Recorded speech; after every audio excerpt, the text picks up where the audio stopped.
Mark Azulay is an industry leader in psychotherapy and men's mental health. He's helped countless guys get back on their feet, deepen their relationships, and excel in their lives. Now he's taken all that he has learned and is sharing it with you. In each episode, Mark will interview an expert in the field of masculinity and men's work. We'll cover topics such as emotional intelligence, masculine identity, anger management, financial health, trauma recovery, marriage and divorce, ethics, and spirituality. Tune in and become a better man. Welcome to the show. I'm your host, Mark Azulay, and I'm really excited to introduce Desmond Cohen. Desmond is a therapist at Men's Therapy Online. I've known him for years. He's a great friend, and I'm really excited to just talk to you about this work that we're doing together. Thank you. Yeah, me too. Hello, Mark's community out here, and I guess my community too now, increasingly. Yeah, and I think you'll certainly be a recurring guest on the show, and I'm excited to learn about your history, because I think we've talked about it in bits and pieces, but I feel like this format, we can get kind of the full story and talk about fatherhood, because I know something that you are, a new father, and something that you put a lot of time and energy and effort into, and something that's very near and dear to your heart. Yeah, absolutely. Something that feels like I'm growing into at this point. And today in particular, in a big way, interestingly. So timely. Good timing for a show, I guess. Yeah, you want to start with that? What happened today? What's the recent update with that? Upstairs from my office, my dad is currently taking care of our child by himself for the first time. So it feels big. It's like some weird kind of touch point for a lot of the different themes that have come up around fatherhood for me, around trust, around my relationship with him, around his own story. So yeah, it feels timely. Yeah, I'm really curious about that, right? Because when I work with clients that are going through it, it's like, I think as men, we go through this individuation phase, in like our 20s and early 30s. Mm-hmm. And then we have kids, and all of a sudden, we're back with our family, they get involved. And that's a good thing. And it's like a different step. So it's interesting to hear that your dad is there and you have that kind of paternal line, right, of moving down the generations. Do you relate with that? Are you kind of coming out of individuation and coming back to a more family-focused way of being? Yeah, absolutely. It feels like this nest got very tight and warm in a different way than I had expected. The whole idea of, it takes a village to raise a kid feels like my body is naturally putting a lot of effort into creating and consolidating that in a way that I hadn't really expected. And feeling a lot of that energy from this generation of grandparents now, who it's almost like they kind of turned it off through that individuation phase, where they're like, oh yeah, great, you're 18, you're 22, whatever it is, I can finally not be a parent in the same way. And so it felt, my memory is of my dad shedding this identity of oh yeah, I don't have to be a caretaker in the same way. And that was a big part of my individuation in my 20s, was this experience of feeling kind of dropped and feeling kind of angry towards him. And so to have him now circling back, oh yeah, grandparent time, and he's so excited to do it. It was a little jarring, and still is to some degree. And it's interesting to now be trying to remedy this older sense of defensiveness that I feel towards him as a caregiver, with also wanting my daughter to have access to the wonderful love and care that he is able to offer. So yeah, there's confusion there and this tension. It's been interesting. Yeah, it's really interesting, right? To go back to thinking about family, right? And living with family all the time, Yeah. As I'm thinking about having a kid in the next year or so, I'm thinking oh man, I'm going to be with my family all the time, just like when I was growing up. I don't have that sense of independence that I, at the time, really fought hard for, Mm-hmm. There's this theme that has come up both in my own life and then with a lot of clients that I've worked with and a lot of friends who've been in this to different degrees, which is who takes point as the parent now, where there's often this tension that seems to show up where the grandparents have, decades of experience being parents in their version of parenting. And the decision point of who's the expert seems like it's this hot point for people constantly. And I've noticed in family dynamics where grandparents don't immediately just take a back seat, there's this big emotional experience for especially mothers, but parents broadly, of like, who the fuck are you to tell me how to raise my kid? You did this 20, 30, 40 years ago, whatever it is. Things have changed. You fucked it up in all the ways that I'm personally aware of. So who are you to tell me what to do? And I'm going to correct you all the time. And it seems like there's the grandparents that I've seen who have really shown up in a powerful way are the ones who are showing up very humbly, who are basically showing up as like true support, as true aides, not trying to tell the parents what to do, not trying to be the expert in any way. And it's when that's been successful, it's extraordinarily relieving to have someone who is both so competent and has this like deep well to draw from, but who is like a true support. It feels similar to, I think, what it feels like to have like a good therapist, of somebody who has competence, but also isn't trying to like control the direction necessarily that we're going. And yeah, it's been wild there. That's really cool. Yeah, I feel envious. I wonder what my experience will be like if we'll have that power struggle or not. I'm curious, Desmond, and you might not have an answer for this, might be a little bit too early, but are you seeing anything about the way that you were raised by seeing how your parents interact with your daughter? Yeah. Because you can look at it with adult eyes, right? Like you can actually see presumably how they did it. Are you asking, am I raising my child in ways that feel reminiscent of my own childhood? Or are you asking, can you specify that? Oh, yeah. Yeah. The question is like, what are you learning about your childhood from watching your parents interact with your daughter? Yeah. It feels like there's small things constantly. There's been a lot of focus on language in our household, of like, what are the words that we're using to describe certain things? How are we operating with, our daughter is 9 months old and she's starting to test reactions in a bigger way, where she will, fall down and be clearly uninjured, more just like surprised. And she's starting to really watch our reactions to see what's happening. And the way that we respond to that is something of like, oh, like that's a change in culture. Where maybe in the past someone might have said like ignored them entirely, of just like, oh, it's just kids doing their thing. They're not actually injured or they're not in danger, so don't even acknowledge it. Something that my mom did that was like shocking and gave me flashbacks when she was taking care of our daughter recently, is she was like, oh, you're a faker, like, oh, you're faking. And she did it a couple of times and it just immediately got to my core of like, oh, fuck, I remember that. No, sorry, I don't know if I can swear on this, but you can. Yeah. Yeah, it just immediately brought me back to my own childhood, and turned into these conversations with my wife about like, oh, what are the best practices here? What do we want to be imparting? And we realized that like this small dynamic was part of the like invalidation of emotions that like our parents' generation had in a big way, of like, don't show your sadness, don't show your whatever. That it's like this broader experience of like hardening a child, of like, you don't need to express those things. This isn't the right place for that. If you're not like bleeding, then don't bring it to me, type of thing. And how that does seem to, there's trade-offs for it, right? And I think the outward armor associated with that definitely seems like, for my mom, for instance, helped her survive a pretty awful, traumatic world that she was living in.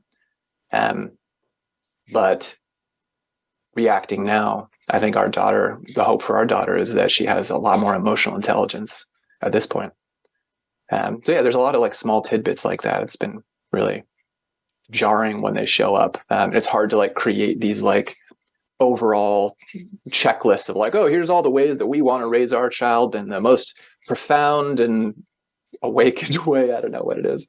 We're kind of getting hit by them randomly. Yeah, I mean, that's what I'm thinking as you're talking. It's like, man, there's like no way to prepare for this. And it's all those little micro moments, right? As I put myself in your situation, I was like, what would I do? Because again, I can see both sides. I can see like there is some benefit in like being like, okay, you're not really hurt, like get back to playing, like it's fine, right? And nothing of being like, hey, let's talk about what that felt like and you're scared and over processing. But there's too far to either end of the spectrum, you get a kid that probably has some real issues growing up, Sure. right? And like you said, I imagine every situation feels different and novel because it is, right? I mean, there's just different variables going into each one. Yeah, and so clumsy too. I'm noticing the therapist takes over that moment, like, oh, let's talk about what you're feeling in this moment. Yeah, let's explore it. A 9-month-old clearly doesn't have the capacity to explore the larger nuances associated with why they made a crying sound when they fell down. Right, exactly. Yeah, there's like, knee feels bad, right? Or like, they're not operating on those different levels. So I want to pivot a little bit to talking about masculinity as we talk about your dad. What are some of the messages that you got from your family, specifically around what it meant to be a man and these types of things? Yeah. Men are bad. That was a big one. I have this, as I was thinking about preparing for this show, I was remembering this T-shirt that my dad had through my whole childhood, and he would pull it out occasionally. And it said, "Real men don't drop bombs." And he loved that shirt. I think he got it as like a protest in the 60s.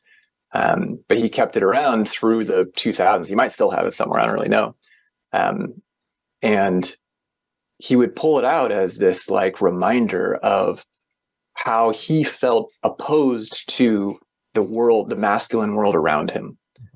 And it showed up as these little snapshots of basically like a generalization towards men's culture, men's community, masculinity broadly as being something that is actually inherently weak, even though it's portending strength or trying to be strong. There's this like fragility and weakness associated with it. And he didn't have a lot of language to be able to describe it, but I think he had this big rejection that was a big part of his personality.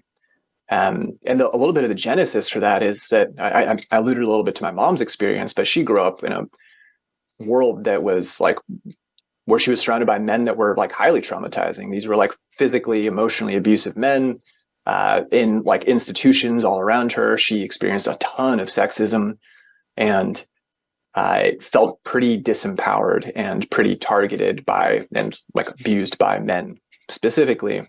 And I think part of my dad's stance was him trying to be an ally to him as well, or to her. He was trying to show support for her, to try to be on the team with her, because she was really I think she is just now in a lot of ways coming out of a lot of the trauma associated with that. But it was a point for them to try to connect. And my dad also experienced a ton of bullying, again, from men. And so didn't have a lot of association with a lot of like positive association with this like men's world consciously, even though he also was like craving friendship with men and like community. So when I was growing up, it seemed like there was this tension inside of him where he was seeking community pretty consistently, but also verbally. And a lot of the messaging that I got was like men and masculinity are bad, basically, and dangerous. I think it's something that a lot of the like hippie generation imparted, right?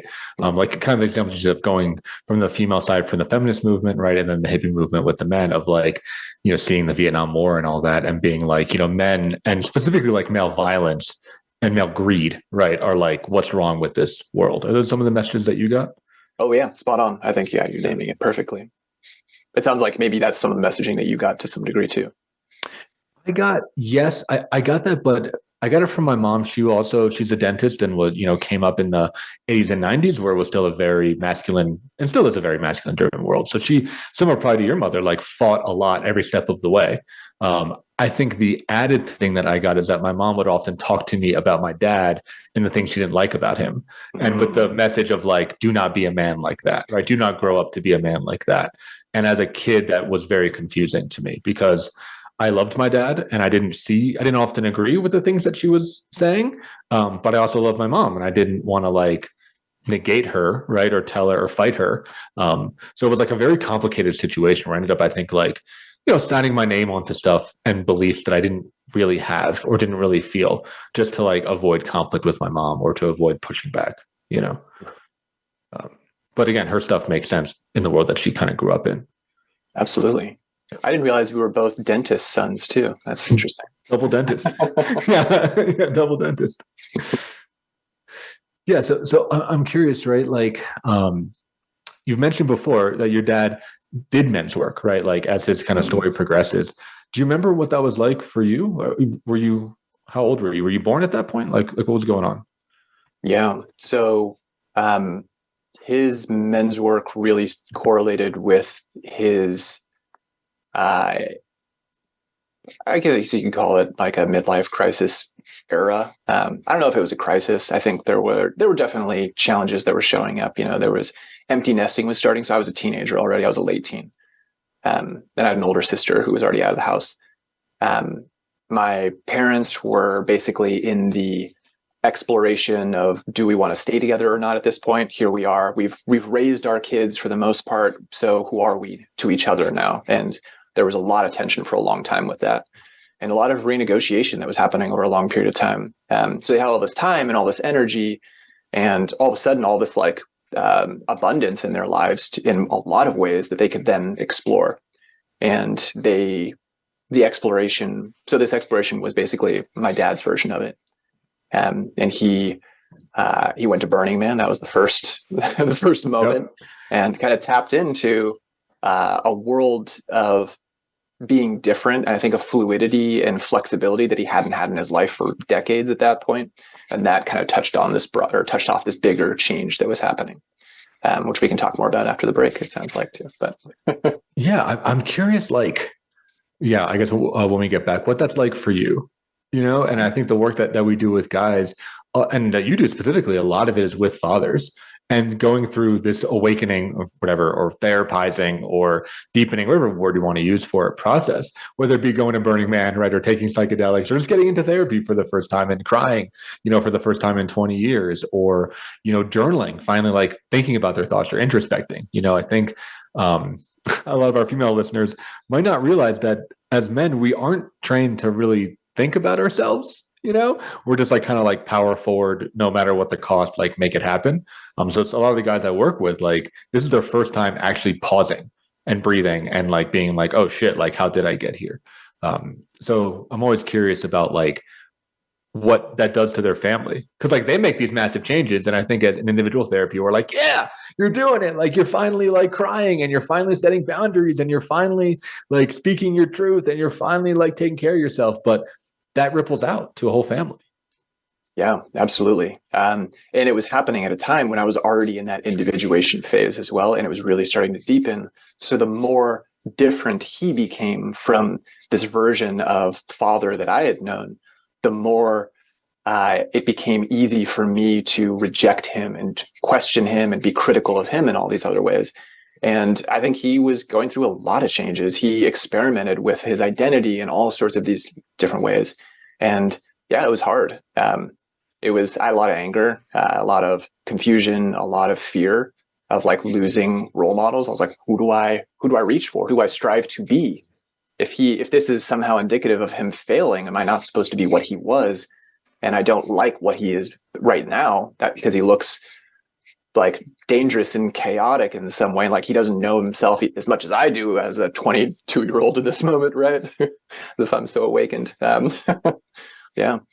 Yeah. So we'll dig into that. We're going to our first commercial break. When we come back, I want to hear more about that self-discovery from your perspective and having kind of that dad figure to push off of. So if you're tuning in, hang on in there, and we'll see you on the other side.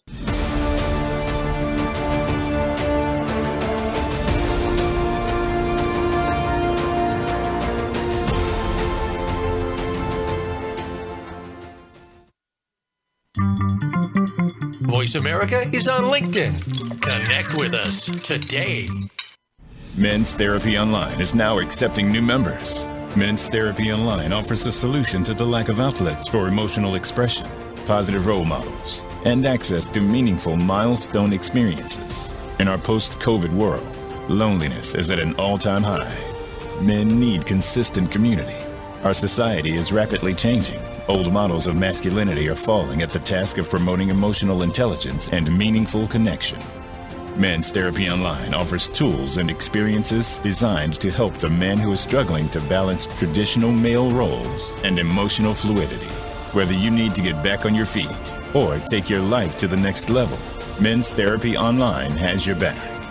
We help our members become a true 21st century man, a man who is not burdened by the rapid change of society, but who contributes to it honorably.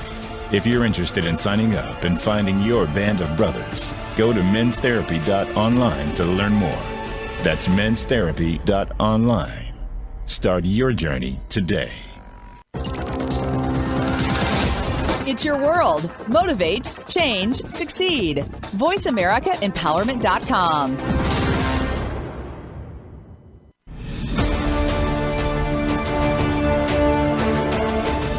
You are listening to the Men's Therapy Podcast with Mark Azoulay. To reach the show today, please call 1-888-346-9141. That's 1-888-346-9141.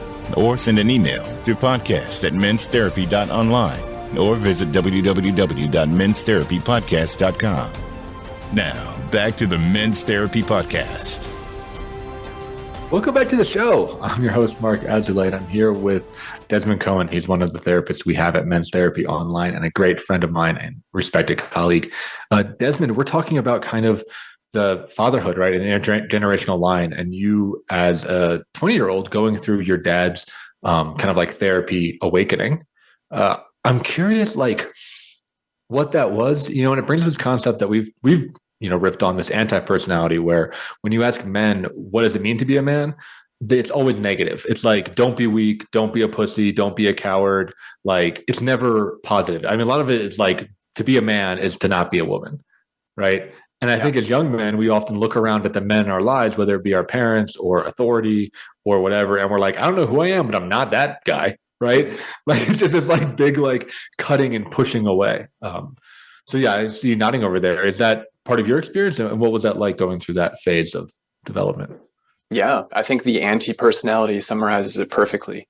I was in my early 20s in a long-term committed relationship at that point, and trying to be the version of like a good partner, loving partner, and like young man that I knew, and was still on a lot of the like traditional script that we have in this culture. And that was a part of the like white middle class experience that I had of like, all right, graduating college, get your corporate job, like start your 401k, all that sort of stuff. So it was fairly comfortable to me at a time when my dad was rejecting that script in a big way. He joined this community called the Mankind Project, which is international at this point. And I think you know about it. Yep. Just to, I guess, describe it a little bit for folks, there's like an initiation weekend where you like go through this broader rite of passage. It was designed by therapists to help try to create a version of like a masculine rite of passage that we don't seem to have, especially in this like white American culture, beyond some of the like less healthy versions of the stuff that we sometimes see in like fraternities and things like that. So the idea is create this like intense experience that serves as a gate into a version of adult masculinity, and then also try to reinforce a version of masculinity that is, I guess, healthier and informed by these like therapeutic ideas of the time. So the actual structure of it is this initiation weekend, and then you join a group, and for I think it's like at least 12 weeks afterwards, basically, you're a part of this like a process group, essentially, a process and support group with other men who've gone through the experience, and you're basically doing group therapy with each other, working on your own childhoods, working on what's happening in your lives in that moment. A lot of men are working on marriages, on sexuality, on career and finances, on childhood trauma, on addiction stuff. And so it becomes this like incubator to kind of dive into that stuff. And then they provide this language that is very informed by Jungian archetypes and like rite of passage mythology stuff. It's very fun. So my dad got involved with that. And one of the things about him is that he is a proselytizer. He loves to talk about whatever he's doing and wants everybody around him to also love it and be a part of it. So he's like telling me about all this stuff at the same time. And he's like, oh yeah, we're, creating new masculinity. I really think you should do it. He must have said that to me like every month for years. And I loathed it at the time. I was like, Never works. Yeah. fucking dad doing his weird shit. Yeah. And I'd studied psychology. So there was like this like inkling where I was like, yeah, there's probably cool stuff, but it's probably not the way that he's doing it. The rejection was strong in me at that time. And so he's going on this path of really separating and critiquing and trying, but to also to some degree trying to rebuild what he had been tearing down for most of his life, and clearly what he was craving as well. So a big part of what this community offered was this strong male container where there's new language to basically take pride in masculinity and not just feel like you need to reject it for being dangerous and violent and oppressive. The idea is let's identify and really focus on the powerful roles that men can play in a really like good pro-social way in society. I wasn't quite there yet, and mostly felt angry at him, and mostly felt like he was becoming weak. He was becoming I was craving this strong masculine role model in my life because I was feeling so like kind of scared as I was entering into this world of adulthood, and it felt like he wasn't giving me anything. And so I ended up looking for strong role models anywhere that I could. And I found myself attracted to spending time with these like men who had a lot of those more like stereotypically masculine traits. I'll never forget in this like early 20s in particular, I had a friend who was a Marine, and every time I would spend time with him and his buddies, they were like the epitome of like performative masculinity and like outward masculinity. All these dudes are super jacked, right? And they just like walk around in their tight t-shirts, and everyone just like parts for them. And I remember walking down the street with these guys, or like going to like a bar or a club or something. And it was like intoxicating. It was like I had bodyguards. I was like, no one can fuck with me on the entire planet when I'm with these guys. And that was mind bending to me, this experience, and made it feel very attractive, even as these guys were like experiencing, first waves of PTSD from combat, first waves of like addiction and the like trauma associated with being so shut down. All that stuff was already starting to show up. And it started, so it felt like there was almost this wedge that was happening where I wanted desperately to like have some version of it, but I was also already starting to feel the limitations associated with it. And that was concerning too, because I was like, it feels like there's no win here. Where am I supposed to go? Yeah, there's something so, I would use the word intoxicating about that image, right? Of like just being like a force of strength and projecting strength and like just like commanding, right? It's like that command and control kind of mentality. Yeah. Right. And yet, right, like oftentimes there is that emptiness deeper, right? Or it's covering up something deeper. But I think you need both. Like I think as I'm getting into this work, it's like you need both that strength and that confidence. And I think the word that I like is like gravitas, right? Like just like weight, right? Just like a center of gravity of like, yes, I have a voice that matters, and like people listen to me. You don't have to be a bully to have gravitas, right? You can just like be respected to have gravitas. And you need that deep emotional sensitive core. And the idea is like, applying it to the right situation. Absolutely. Mark, it feels like you're jumping ahead of the timeline here, but yes. well, then catch up. Yeah. You're already at integration. Yeah. Yeah. Yeah, I think you're spot on. But I don't think that didn't make sense to me yet.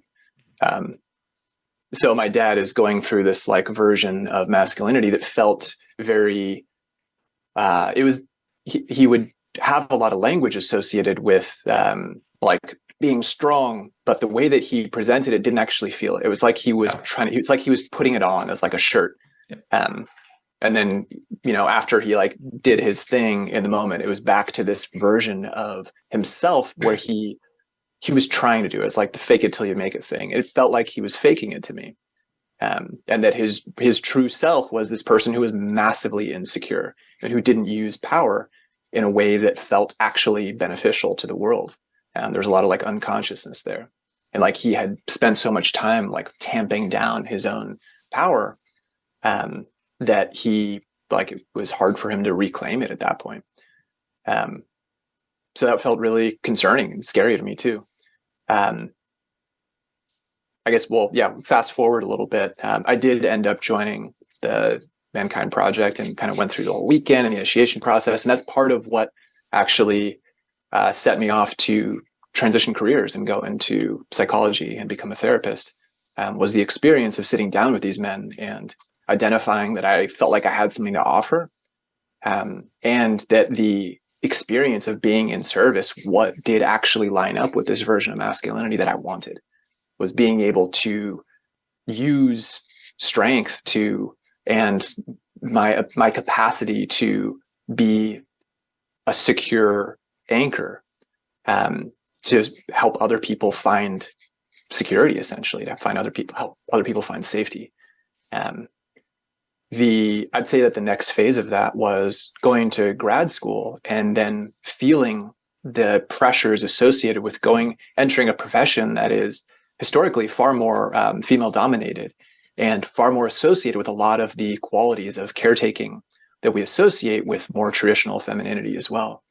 And having this fear that if I showed up, first of all, I was supposed to be acting a certain way. And that if I showed up as the wrong type of man, that I was going to be rejected inside of this. And then also having this concern that just because of who I was, I wasn't going to be able to offer anything, that people weren't going to want to work with a man. And I, again, fast forwarding a couple of years working with you, and I think just doing a lot of the group process work that was a part of the Europa grad psych education. I think I did start landing more in this idea that using the power and privilege associated with, unconscious privilege, I guess in the way that I'm thinking about it, for empowering other people was maybe the most valuable thing I've ever done with my life. I think that felt like part of the difference between how I felt, how I wanted to show up and how my dad was showing up, that he seemed to land on this idea that if he made himself smaller, he was creating more space for other people. And I don't know that he did this in his career. I don't think he did, actually. I think his career may have been separate from what the messages I got are. But it landed in me that part of what I wanted to do was use whatever strength, whatever power I had and whatever capacity I had to, like, not jump down into the well, but actually keep helping people up. Ideally to surpass me, ideally to join, ideally to get to this position where, equality can exist in whatever way that's possible. Yeah, that's really well said. And I think I just want to underline that. And I think, the men's movement as it is, I think it had to go through that. I think a lot of the older generation did that kind of, carbon zero mentality of I'm going to become as small, have no impact, just create no harm, which I think is, the messaging, I get it. And it's, it's like a level one, right? It's kind of like a very blunt way.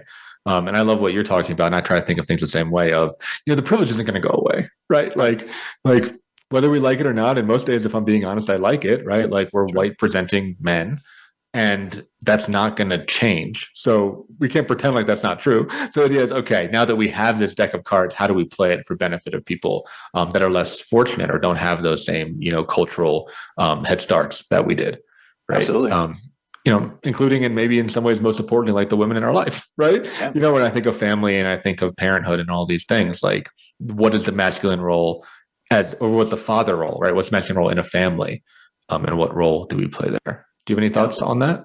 Yeah, absolutely. I like how you put that. And I think that focus on putting it into action, especially with the women in our lives, was an area that I hadn't really expected and kind of snuck up on me. I'll just, I guess, provide a couple of snapshots about things that stood out to me. I married, and my wife experienced a lot of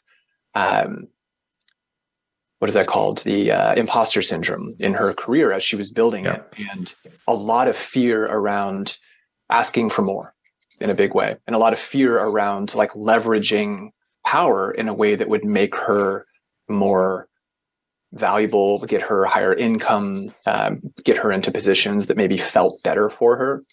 there was this very deep learned experience of accepting what is given. And that felt like one of the big things where I was like, oh no, as a man, in a lot of ways, I've been taught to like ask for what I want. And then, it's like, it's no harm to ask. I can't remember how many times people have told me that, like, oh, there's no harm in asking, right? Ask for that high salary, ask for that position, try and fail. It's all good. The worst thing that happens is you get rejected. So what? You're still all good. And she hadn't internalized that in the same way. And over years of being like, oh, what? Yeah, why aren't you getting more money for this? Or like, oh, it feels like you're aware now that like other people are getting paid more than you for this similar role. And the phrase that we started using, it was like, I was like, oh yeah, like the white man would like in me would just be like, oh yeah, I just want more money, or like I'm going to go somewhere else, and I would threaten it maybe, or this idea of self-sacrifice that was taught to her as being the only thing that has to take precedence over everything else. Was something that was really limiting her life in a huge way and just burning her out. I think we see this a lot in our field. She works in public service as well, and it's huge in public service. She works with almost entirely women, and it's endemic in that of like people who want to provide good and are squeezed to the point of not being sustainable and just getting burned out. So yeah, I guess that's one example. Oh, that's a great example. And I'm just smiling, and we don't have a ton of time to talk about it, but we've connected offline that my relationship with Caroline is similar. And she works in the, social work field, and it's the same thing of, women like a lot of it feeling like worthy or deserving, and always having to prove themselves from coming from like a power under position. And I imagine other minority populations probably feel similarly, or they have their twist on it. And I think, just as men, like we can give that to them. We can give them like the love and the hype and the support of like, I know you're awesome at your job. I love you. You can do this. Like you deserve more. Because women don't often feel that, and I think it's unfair, right? Because I think a lot of women, at least initially in their careers, and I'm assuming your wife might be similar. I know Caroline was like, did get paid in a way for doing good. Like she felt good about doing good. Yeah. But then as you get older, you enter this masculine world, and it's like at the end of the day, you need to make money, right? Like the feeling of doing good, like it's not good enough, right? Like it doesn't create safety and security. And that is, I think, a really hard thing that women come up against in the workplace, Yeah. I like how you put that too, that it's one of the things that we're good at. It feels like that's one of the great things about male community is like, we fucking love hyping each other up. We're so good at it. Yeah. We love like being like the fire team or like the strike force that like goes out and crushes it, right? Like you want to be like the A squadron. Well, we're going to move to our final commercial break. When we come back, I want to talk more about kind of what we bring to the masculine conversation and like how it evolves beyond some of the MKP principles. And some of your thoughts around masculinity. So if you're listening, hang on in there and we'll see you on the other side.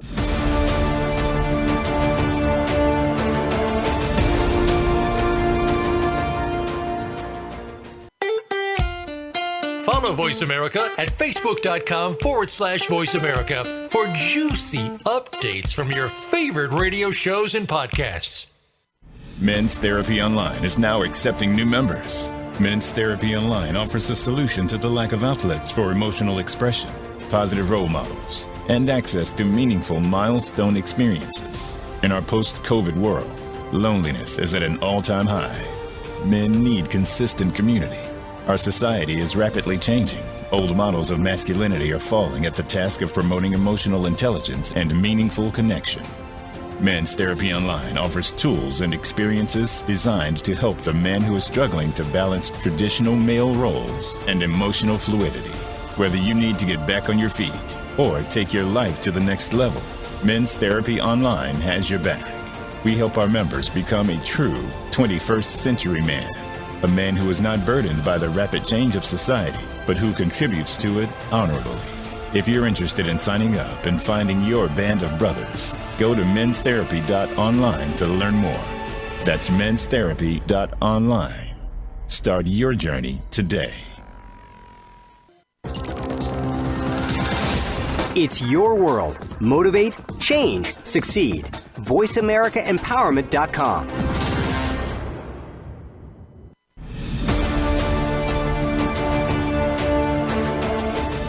You are listening to the Men's Therapy Podcast with Mark Azalea.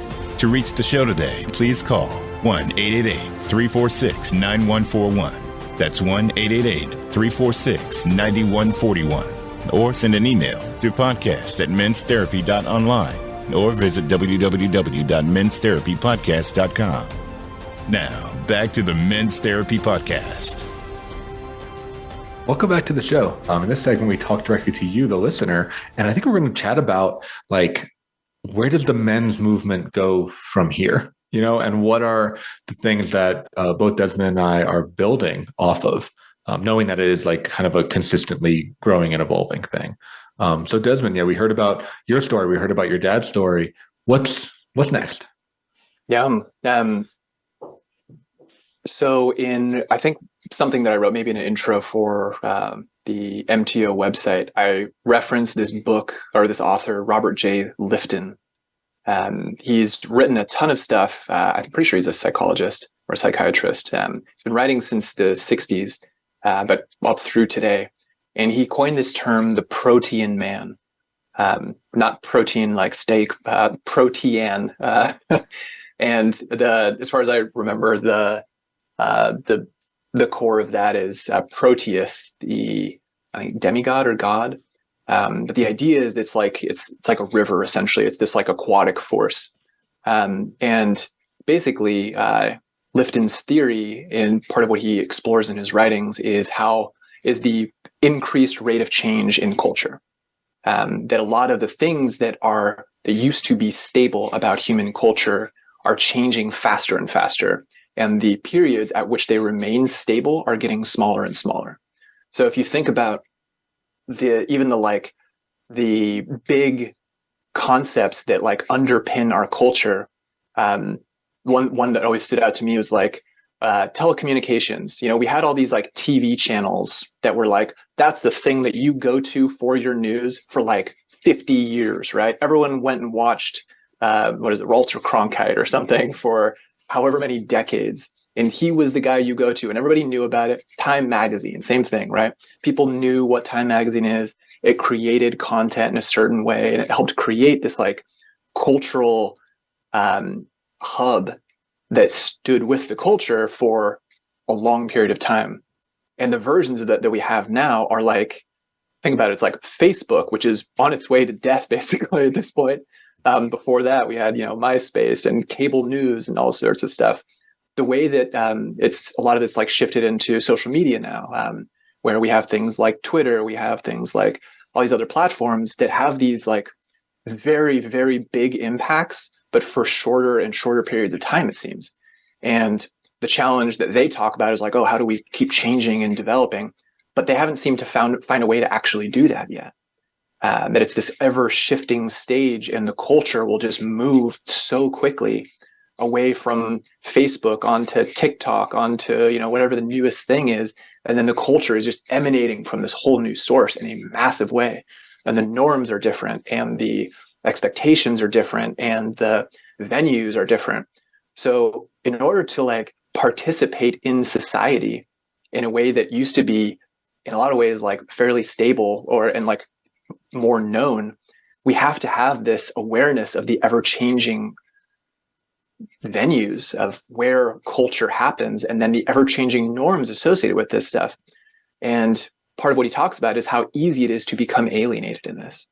That as soon as we don't track one new change, it's we're totally gone. Think about how easy it is to make fun of boomers who are still on Facebook. That's not that old, right? Facebook was fine 5 years ago or whatever it is, but it's very easy to there's derision now associated with not being fast enough in how you track things. So part of what Lithgow talks about is how, as humans, one of the most powerful capacities we have now, and maybe the most powerful capacity, is our capacity to change, our capacity to basically find a sense of safety that exists separate from the changing world around us, and then still be able to attach in a way that's like kind of loose. And it feels not shocking to me that more and more people are interested in like ideas of Buddhism, because it seems like it actually teaches this fairly well of like attach in a minimal way to this big idea of self, try to find this core that is the real you, that then you can almost like float in this wild river of like crazy rapids and new social media platforms and changing norms and anything associated with this stuff. And that's actually part of what it means to be successful today, is being able to ride these things. What do you think about that as an idea? Oh, I love that idea. I mean, I think that's something that personally I'm adapting to as I built MTO, of like adapting to where the world is and being really quick and being agile. And I feel like I'm kind of keeping up, right? Like I did the private practice thing well. And now it's like, okay, next level, like what do you have to do and what does the landscape look like? And as far as masculinity, I think we're saying the same thing. The metaphor I often use with my guys is the metaphor of like a tool belt. I fucking love tools. And I think you also fucking love tools. Like I love getting a new tool to solve a specific problem that I have and it being like effortless. Like something that was like felt impossible just becomes effortless. I'm like, oh shit. Like, thing. Which is like pretty crazy, right? So with tools, I think of this idea of, as a man, masculinity is about having the biggest tool belt possible and applying it to the situation at the right time. So it's like, I use the term like right force or right energy, right effort, which is from Buddhism, right? Of like, sometimes we have to be aggressive. We don't want to be too aggressive and we don't want to be not aggressive enough. We have to apply the right amount of aggression, the right amount of force to make it happen. Sometimes we have to be really caring and compassionate, right? If our wife comes home or our partner comes home and they are a wreck, like we need to be able to like hold them and catch them and support them and like use that tool, right? Sometimes we have to be like really driven or push ourselves if we want to go after an athletic goal or whatever, right? We have to be really disciplined. Like we got to have the discipline tool. Sometimes we have to be really introspective, right? In those quiet moments when we have to, write poetry or appreciate a sunset or take a hike alone.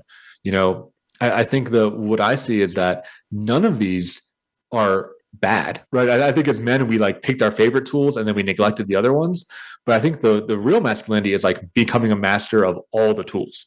And like I said, the second part of knowing which tool to pull out and how to apply it at that moment, which I think really dovetails well with what you're saying about this like agility and protean man and riverine concept of like being quick and agile and really perceptive, which I think a lot of men haven't had to do because of privilege. We could just like barrel through and not like read the room or read the situation.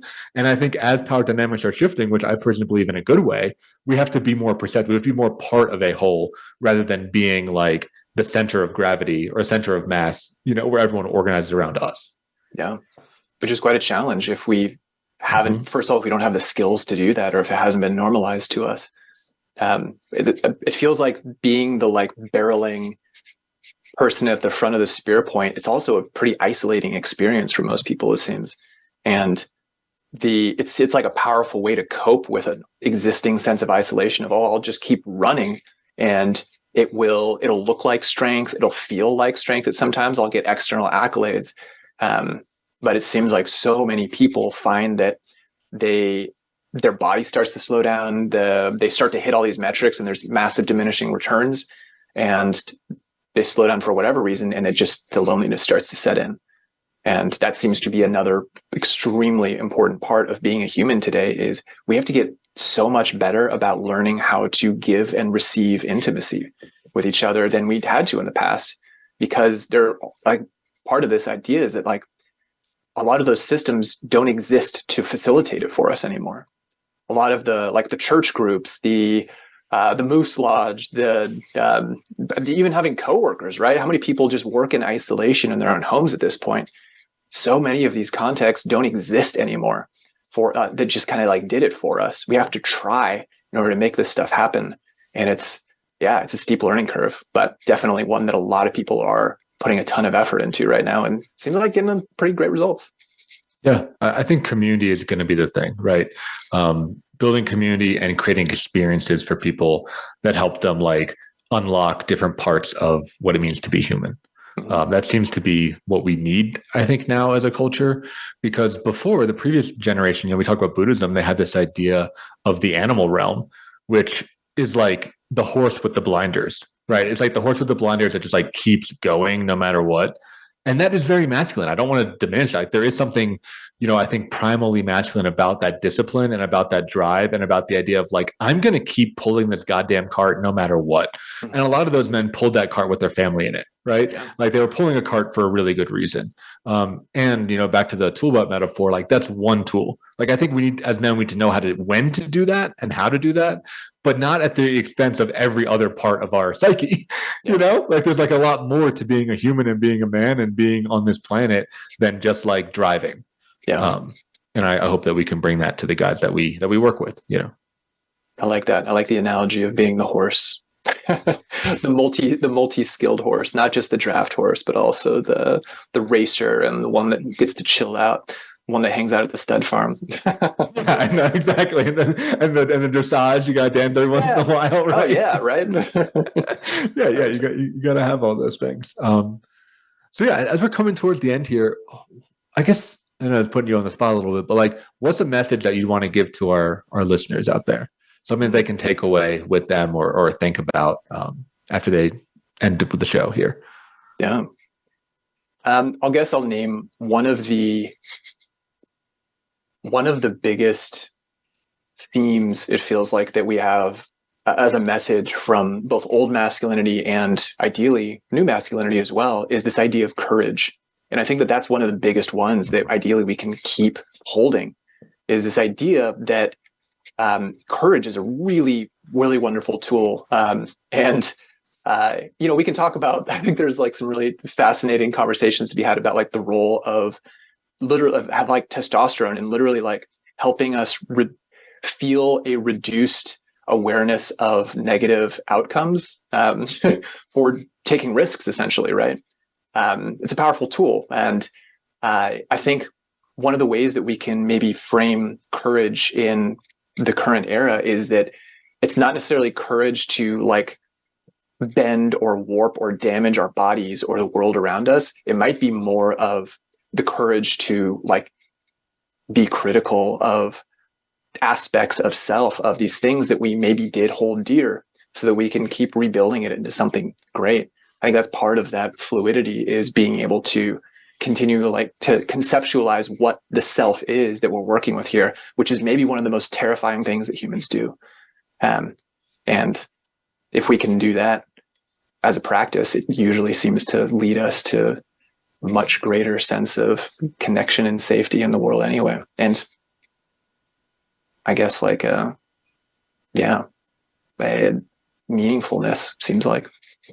Yeah, I think that's like really, really well said. I think courage is a huge thing. And just to underline what you're saying, I'm hearing you talk about not just like the traditional masculine courage of like running into a firefight, but this idea of like looking under those emotional rocks, facing our demons, expanding into things that make us uncomfortable, being interested by feeling uncomfortable rather than, ignoring it and pushing it away. So Desmond, great to have you on the show. These always go by fast. You'll definitely be on in the future. We'll just keep kind of talking about these topics. I always like our conversations. But as we're wrapping up, where can people find you online if they want to hear and learn more about you? Yeah, my online presence isn't huge right now, but I'd say through MTO, through our website.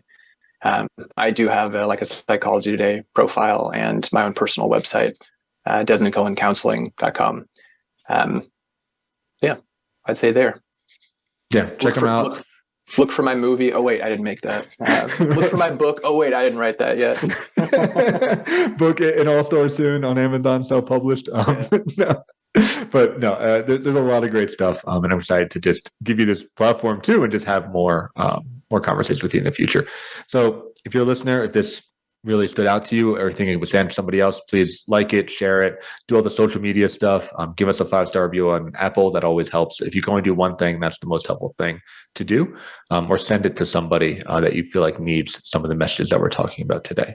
So thank you so much for tuning in, and we'll see you next week on another episode of the Men's Therapy Podcast.